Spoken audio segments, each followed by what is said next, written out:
Yang request nak bergedel simple-simple resipi Nina ni. Hari ni nak tunjukkan bergedel kentang. Okey, senang je caranya. Memang senang sangat. Okey, jom. Kita goreng kentang sampai dia brown lah. Tapi jangan hangus Kenapa tak rebus Nina? Sebab kalau rebus dia ada air yang banyak sangat. Nanti bila kita nak bentukkan dia susah wak.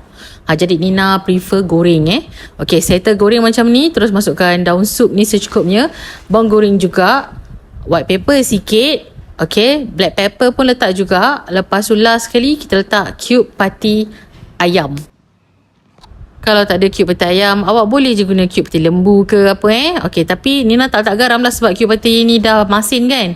Okey, lepas tu kita mashkan kita punya potato ni sampai dia dah jadi macam gini. Lepas tu barulah kita boleh bentukkan. Nampak? Kalau kita goreng mudah sikit nak bentukkan awak. Tangan kita pun tak basah Okey, lepas tu teruslah kita pukul telur ni.